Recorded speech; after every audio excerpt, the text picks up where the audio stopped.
श्री आञ्जनेयस्तोत्रम् महेश्वर उवाच। शृणुदेवि प्रवक्ष्यामि स्तोत्रं सर्वभयापहम् सर्वकामप्रदं नृणां हनुमत्स्तोत्रमुत्तमम्। तप्तकाञ्चन संकासं नानारत्नविभूषितम् उद्यद्बालार्कवदनं त्रिनेत्रं कुण्डलोज्ज्वलं मौञ्जीकौपीनसंयुक्तं हेमयज्ञोपवीतिनं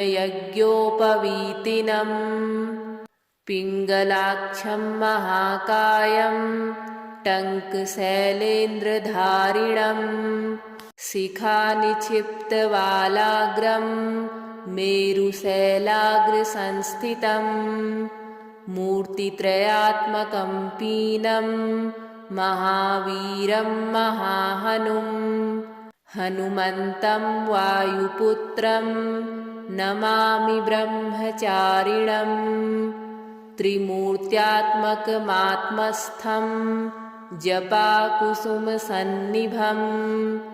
नानाभूषणसंयुक्तं आञ्जनेयं नमाम्यहम् पञ्चाक्षरस्थितं देवं नीलनीरदसन्निभं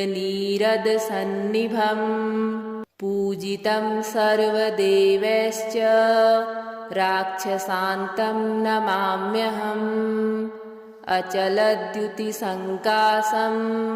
सर्वालङ्कारभूषितं षडक्षरस्थितं देवं नमामि कपिनायकं तप्तस्वर्णमयं देवं हरिद्राभं सुरार्चितं सुन्दरं साब्जनयनं त्रिनेत्रं तं नमाम्यहम् अष्टाक्षराधिपं देवं हीरवर्णसमुज्ज्वलं नमामि जनतावन्द्यं लङ्काप्रासादभञ्जनम् अतसी पुष्पसङ्कासं दशवर्णात्मकं विभुं जटाधरं चतुर्बाहुं नमामि कपिनायकम् द्वादशाक्षरमन्त्रस्य नायकं कुन्तधारिणम् अङ्कुशं च दधानं च कपिवीरं नमाम्यहम् त्रयोदशाक्षरयुतं सीतादुःखनिवारिणं पीतवर्णं लसत्कायं भजे सुग्रीवमन्त्रिणं मालामन्त्रात्मकं देवं चित्रवर्णं चतुर्भुजं पाशाङ्कुशाभयकरं धृतटङ्कं नमाम्यहम् सुरासुरगणः सर्वैः संस्तुतं प्रणमाम्यहम् एवं ध्यायेन्नरो नित्यं सर्वपापैः प्रमुच्यते प्राप्नोति चिन्तितं कार्यं शीघ्रमेव न संशयः। शृणुदेवि प्रवक्ष्यामि स्तोत्रं सर्वभयापहम् सर्वकामप्रदं नृणां हनुमत्स्तोत्रमुत्तमम् तप्तकाञ्चन संकासं नानारत्नविभूषितम् उद्यद्बालार्कवदनं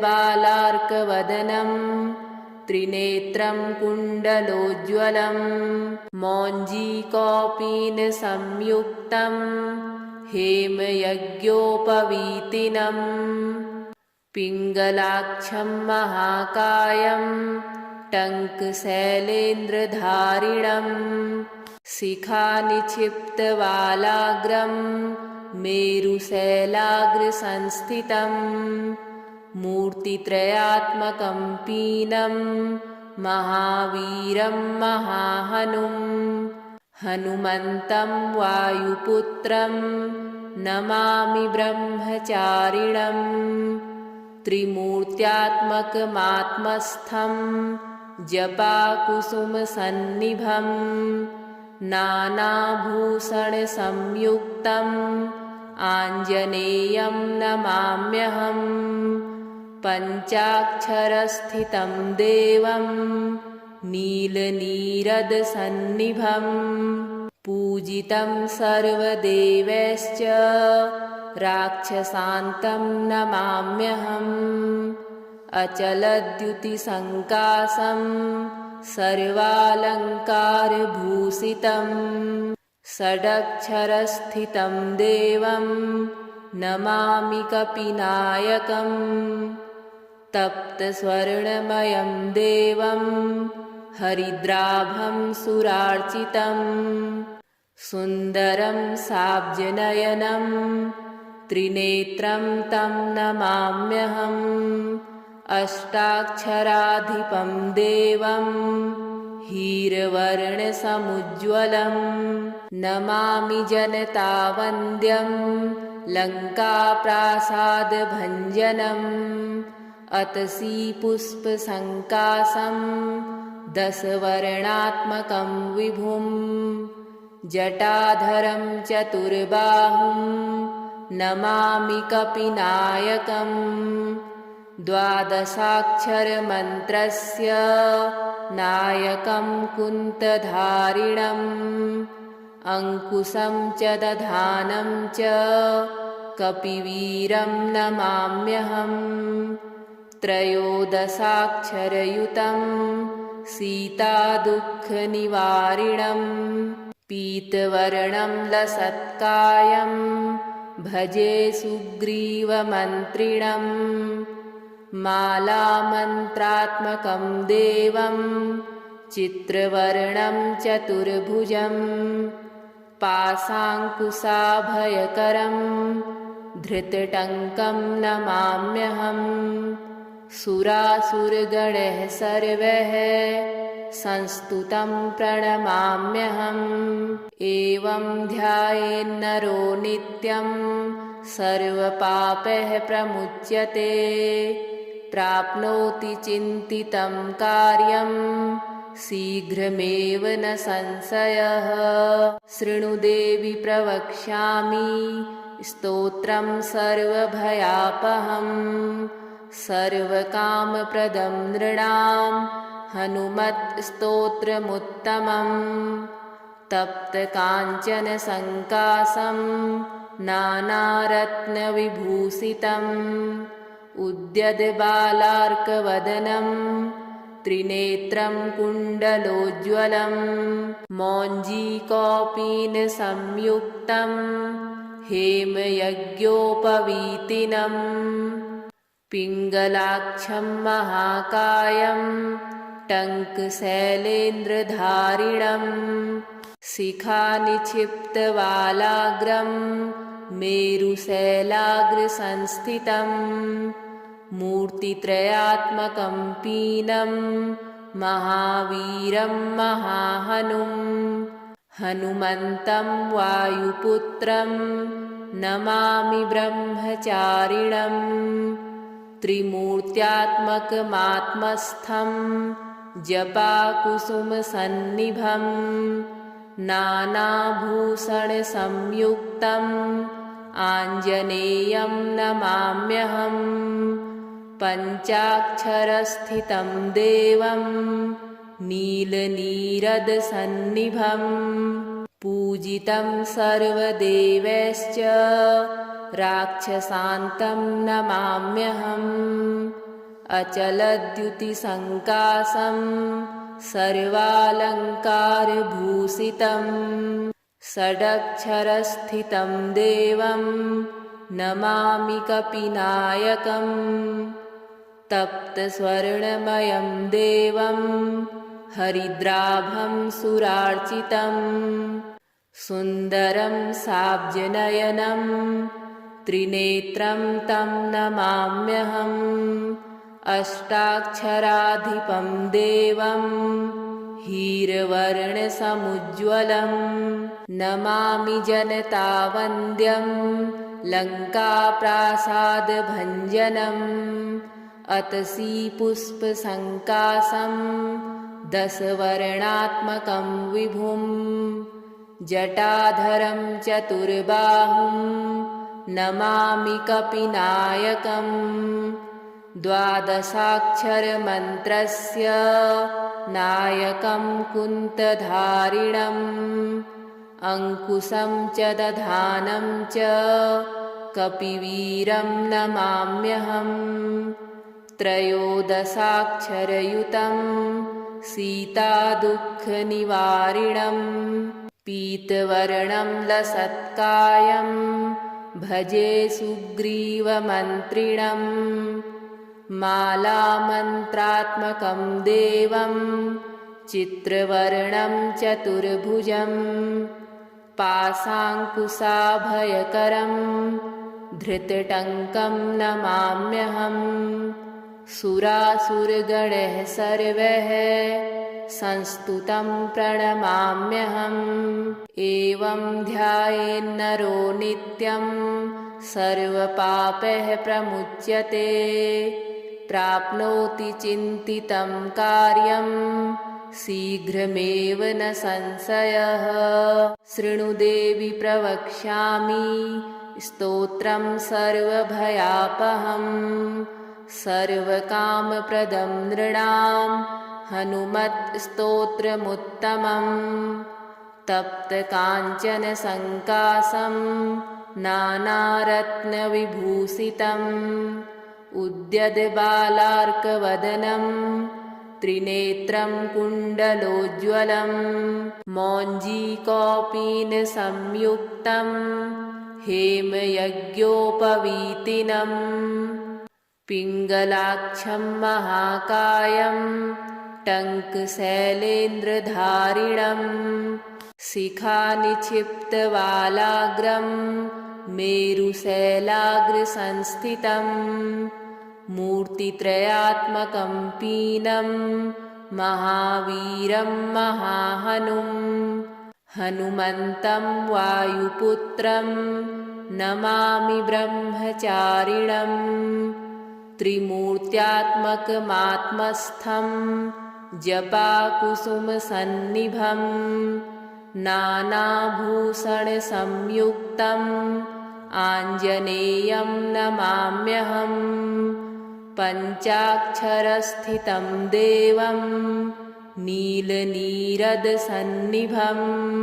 पूजितं सर्वदेवैश्च राक्षसान्तं नमाम्यहम् अचलद्युतिसङ्कासं सर्वालङ्कारभूषितं षडक्षरस्थितं देवं नमामि कपिनायकम् तप्तस्वर्णमयं देवं हरिद्राभं सुरार्चितम् सुन्दरं साब्जनयनं त्रिनेत्रं तं नमाम्यहम् अष्टाक्षराधिपं देवं हीरवर्णसमुज्ज्वलं नमामि जनतावन्द्यं लङ्काप्रासादभञ्जनम् अतसी पुष्पसङ्कासं दशवर्णात्मकं विभुं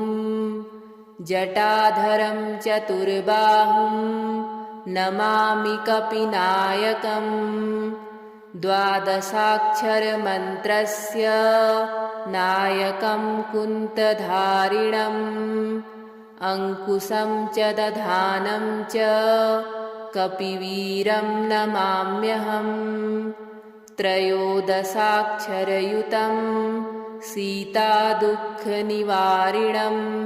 पीतवर्णं लसत्कायं भजे सुग्रीवमन्त्रिणम् मालामन्त्रात्मकं देवं चित्रवर्णं चतुर्भुजं पाशाङ्कुशाभयकरं धृतटङ्कं नमाम्यहम् सुरासुरगणः सर्वः संस्तुतं प्रणमाम्यहम् एवं ध्यायेन्नरो नित्यं सर्वपापैः प्रमुच्यते।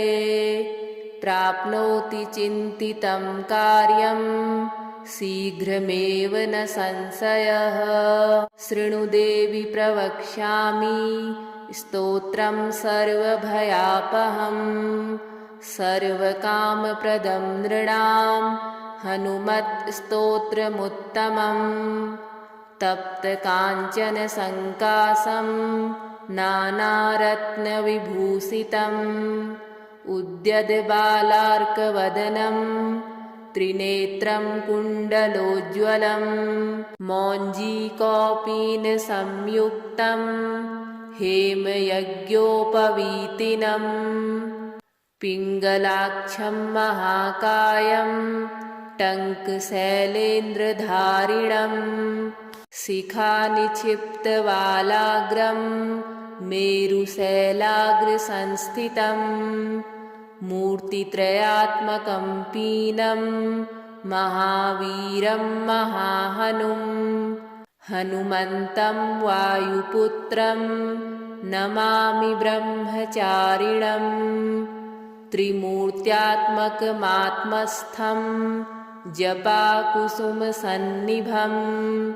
नानाभूषणसंयुक्तम् आञ्जनेयं नमाम्यहम्। पञ्चाक्षरस्थितं देवं नीलनीरदसन्निभं। पूजितं सर्वदेवैश्च राक्षसान्तं नमाम्यहम्। अचलद्युतिसङ्कासं सर्वालङ्कारभूषितं। षडक्षरस्थितं देवं नमामि कपिनायकम्। तप्तस्वर्णमयं देवं हरिद्राभं सुरार्चितं। सुन्दरं साब्जनयनं त्रिनेत्रं तं नमाम्यहम्। अष्टाक्षराधिपं देवं हीरवर्णसमुज्ज्वलं। नमामि जनतावन्द्यं लङ्काप्रासादभञ्जनम्। अतसी पुष्पसङ्कासं दशवर्णात्मकं विभुं। जटाधरं चतुर्बाहुं नमामि कपिनायकम्। द्वादशाक्षरमन्त्रस्य नायकं कुन्तधारिणम्। अङ्कुशं च दधानं च कपिवीरं नमाम्यहम्। त्रयोदशाक्षरयुतं सीतादुःखनिवारिणम्। पीतवर्णं लसत्कायं भजे सुग्रीवमन्त्रिणम्। मालामन्त्रात्मकं देवं चित्रवर्णं चतुर्भुजं। पाशाङ्कुशाभयकरं धृतटङ्कं नमाम्यहम्। सुरासुरगणैः सर्वैः संस्तुतं प्रणमाम्यहम्। एवं ध्यायेन्नरो नित्यं सर्वपापैः प्रमुच्यते। प्राप्नोति चिन्तितं कार्यं शीघ्रमेव न संशयः। शृणु देवि प्रवक्ष्यामि स्तोत्रं सर्वभयापहं। सर्वकामप्रदं नृणां हनुमत्स्तोत्रमुत्तमम्। तप्तकाञ्चन सङ्कासं नानारत्नविभूषितम्। उद्यद्बालार्कवदनं त्रिनेत्रं कुण्डलोज्ज्वलं। मौञ्जीकौपीनसंयुक्तं हेमयज्ञोपवीतिनम्। पिङ्गलाक्षं महाकायं टङ्कशैलेन्द्रधारिणम्। शिखानिक्षिप्तवालाग्रं मेरुशैलाग्रसंस्थितम्। मूर्तित्रयात्मकं पीनं महावीरं महाहनुं। हनुमन्तं वायुपुत्रं नमामि ब्रह्मचारिणं त्रिमूर्त्यात्मकमात्मस्थं जपाकुसुमसन्निभं नानाभूषणसंयुक्तम् आञ्जनेयं नमाम्यहम् पञ्चाक्षरस्थितं देवं नीलनीरदसन्निभं पूजितं सर्वदेवैश्च राक्षसान्तं नमाम्यहम् अचलद्युतिसङ्कासं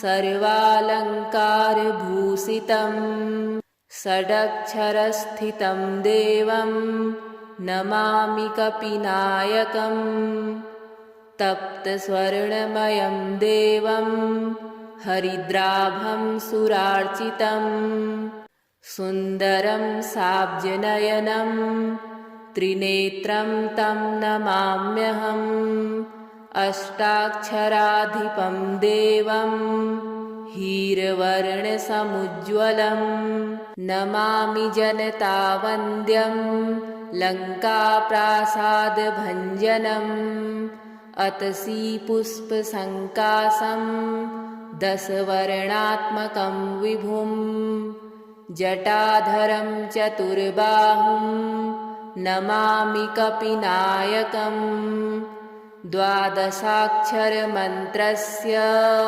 नायकं कुन्तधारिणम् अङ्कुशं च दधानं च कपिवीरं नमाम्यहम् त्रयोदशाक्षरयुतं सीतादुःखनिवारिणं पीतवर्णं लसत्कायं भजे सुग्रीवमन्त्रिणं मालामन्त्रात्मकं देवं चित्रवर्णं चतुर्भुजं पाशाङ्कुशाभयकरं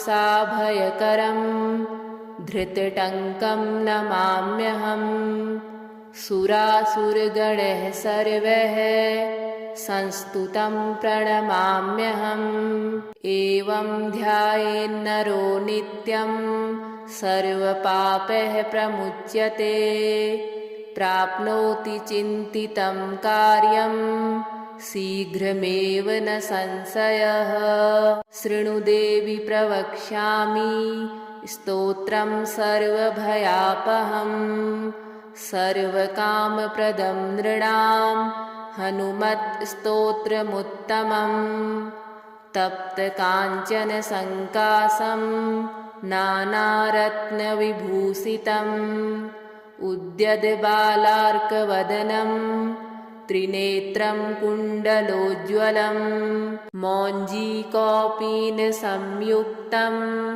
हेमयज्ञोपवीतिनम् पिङ्गलाक्षं महाकायं टङ्कशैलेन्द्रधारिणं शिखानिक्षिप्तवालाग्रं मेरुशैलाग्रसंस्थितं मूर्तित्रयात्मकं पीनं महावीरं महाहनुं हनुमन्तं वायुपुत्रं नमामि ब्रह्मचारिणम् त्रिमूर्त्यात्मकमात्मस्थं जपाकुसुमसन्निभं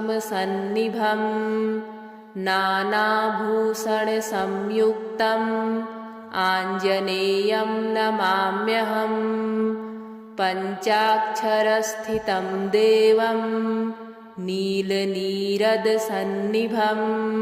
पूजितं सर्वदेवैश्च राक्षसान्तं नमाम्यहम् अचलद्युतिसङ्कासं सर्वालङ्कारभूषितं षडक्षरस्थितं देवं नमामि कपिनायकम् तप्तस्वर्णमयं देवं हरिद्राभं सुरार्चितं सुन्दरं साब्जनयनं त्रिनेत्रं तं नमाम्यहम् अष्टाक्षराधिपं देवं हीरवर्णसमुज्ज्वलं नमामि जनतावन्द्यं लङ्काप्रासादभञ्जनम् अतसी पुष्पसङ्कासं दशवर्णात्मकं विभुं जटाधरं चतुर्बाहुं नमामि कपिनायकम् द्वादशाक्षरमन्त्रस्य नायकं कुन्तधारिणम् अङ्कुशं च दधानं च कपिवीरं नमाम्यहम् त्रयोदशाक्षरयुतं सीतादुःखनिवारिणम् पीतवर्णं लसत्कायं भजे सुग्रीवमन्त्रिणम् मालामन्त्रात्मकं देवं चित्रवर्णं चतुर्भुजं पाशाङ्कुशाभयकरं